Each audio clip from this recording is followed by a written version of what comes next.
আসসালামু আলাইকুম। আপনারা সবাই কেমন আছেন? আশা করি ভালো আছেন। নতুন একটা ব্লগে আপনাদের সবাইকে স্বাগতম। প্রথম থেকে শেষ পর্যন্ত ব্লগটা অবশ্যই দেখবেন। এই যে বাইরে বের হয়ে গেলাম একটু শপিং মলে যাব। দেয়ালে দেখতেই পেলেন কি সুন্দর করে আর্ট করা বাচ্চাদের। সো ওয়েদারটা এত ভালো আমি একটু ক্যাপচার করে নিলাম। এই যে মাঠ দিয়ে হেঁটে যাচ্ছি। এটা মাঠ বললে ভুল হবে। ছোট্ট একটা পার্ক টাইপের বাট বসার সিট আর মাঝখানে একটা রাস্তা। আর এইখানে বসে মাগসি মানে ওপেন বাজার, খোলা বাজার যেটা, সেটা বসে। আজকে বসে নাই। এই দিক দিয়ে হেঁটে যাচ্ছি। আর আপনাদেরকে একটু দেখাই, গাছের উপরে কিন্তু দেখেন কত কবুতর বসে আছে। আমি জানি না এটা কবুতর নাকি কাক, বোঝা যাচ্ছিল না রোদের কারণে। আর নিচে কতগুলা কবুতর বসে আছে, হয়তোবা খাবারের জন্যই ওইটা বসে বসে ছিল। আর এই যে ফাইনালি আমি রান্না করছিলাম বিরিয়ানি। আর কেন রান্না করছি সেটাও আপনাদেরকে একটু বলে দিই। এই ভিডিওটা আমার একটু পরে দেওয়ার কথা ছিল, বাট একটু আগেই এটা আমি দিয়ে দিছি এডিটের মাধ্যমে। সো এই বিরিয়ানিটা রান্না হচ্ছে আমার বাচ্চার বার্থডে উপলক্ষে, বাট আমরা নিজেরা কিছুই করছি না, আমরাই খাবো, কোনো কিছুই আয়োজন করি নাই। অল্প একটু বিরিয়ানি রান্না করে নিচ্ছি জাস্ট দুপুরের জন্য। এই যে অ্যাকশনে চলে আসলাম। আর অ্যাকশনটা মোটামুটি সবাই বিদেশে যারা মানে ইউরোপে থাকে চীনে, এখানে অনেক রিজনেবল প্রাইসে সব কিছু পাওয়া যায়। অনেক কম দামে অনেক কিছু পাওয়া যায়, খুবই সুন্দর সুন্দর জিনিস পাওয়া যায়। আর সব কিছুই আছে। তারপরে আমি একটা ট্রলি নিয়ে নিলাম। ট্রলি নেওয়ার পরে দেখলাম খুবই সুন্দর পেন্টিং। এগুলো মেবি ওয়ালপেপার। আর হচ্ছে আমি দেখছিলাম, খুবই ভাল লাগছিল। তারপরে চলে গিয়েছি এই যে আমার বাচ্চার বেলুনের সেকশনে, মানে বাচ্চার জন্য বেলুন নিব আর অক্ষর নিব। আমার বাচ্চার যত বয়স ততটা। অবশ্যই লাস্টে এটা আপনারা দেখতে পারবেন আমি কত নম্বর অক্ষর নিছি।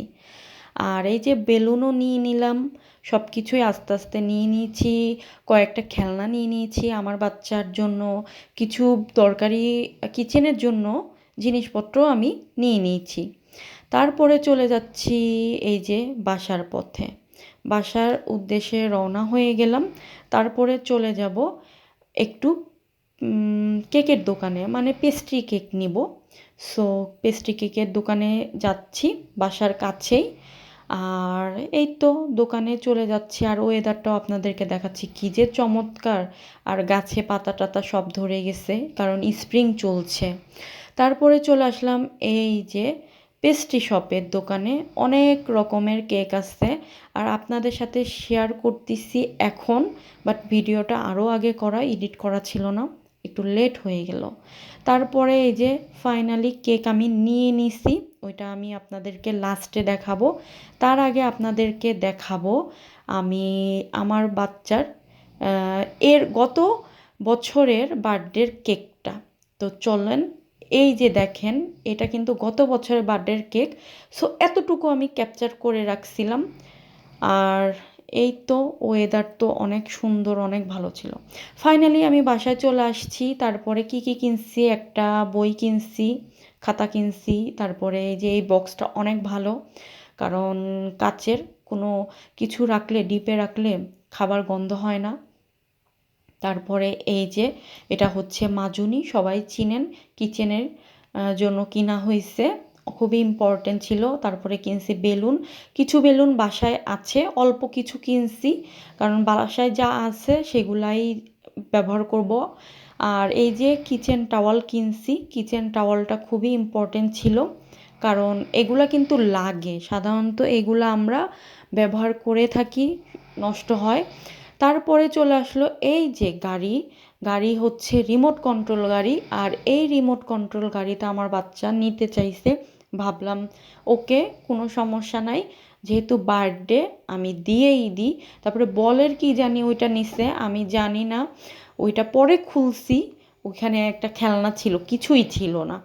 তারপরে এই যে তিলে খাজা দেখতে পাচ্ছেন, ছোটোবেলার কথা মনে পড়ে গেল। বাংলাদেশেও অনেক খাইছি, এখানে পাই তো নিয়ে আসছি, মাঝে মধ্যে নিয়ে আসা হয়। আর এই যে আরেকটা গাড়ি। আর এটা হচ্ছে ইয়োগার্ট বাচ্চার জন্য। আর গত বছরের কেকটা আপনাদের একটু দেখাবো, দামটাও দেখাবো। আর এই বছরের কেকটা সারপ্রাইজ থাকছে, এটা পরে আমি দেখাবো। আর তার সাথে আরেকটাও ডেজার্ট আইটেম থাকবে, সেটাও আপনারা লাস্টেই দেখতে পারবেন। এই যে কেকটা দেখেন কত নিচে, 39 ইউরো। 39 ইউরো মানে বাংলা টাকা কনভার্ট করলে কত টাকা হবে সেটা আমি কনভার্ট করলে বোঝা যাবে। আর এই যে হ্যাপি বার্থডে লেখা ছিল, নামটাম আমি কিচ্ছু লিখিনি। তারপরে এইটা আপনাদের সাথে শেয়ার করলাম, 2 নম্বর বার্থডে ছিল তখন, অল্প একটু ক্যাপচার করে রাখছিলাম তখন। আর ফাইনালি কিচেনে চলে আসছি। আমি কি ডেজার্ট বানাবো আপনারা বুঝতেই পারছেন। আমি বাসায় তো কেক বানাবো না, কেক তো নিয়ে আসছি, ওইটা একটু পরে দেখাবো। এই যে ক্যারামেল তৈরি করে নিছি, ডিম নিয়ে নিছি, দুধ সিদ্ধ মানে দুধ জাল দিতেছি, তো পুডিং বানাবো। আর এখানে এই যে এই কেকটা নিয়ে আসছি। এবার কিছুই আমি লিখি নাই কারণ আমার ইচ্ছা করে নাই, এবার কিছু একটা করব। ফাইনালি হুট করে এটা মানে করা হয়েছে, এই যে নিয়ে আসা হয়েছে। এটাও অনেক মজা ছিল, কেকটা খাইছি, খুবই ভালো ছিল। সেম দোকান থেকেই নিয়ে আসা হয়েছে, বাট এবার দোকানের মানে কি কেক নিয়েছি ওইটা আপনাদের সাথে ওইভাবে শেয়ার করি নাই, বাসায় এসে দেখাইলাম। এই যে 3 নম্বর বার্থডের জন্য ফাইনালি 3 কিনে নিয়ে আসা হয়েছে।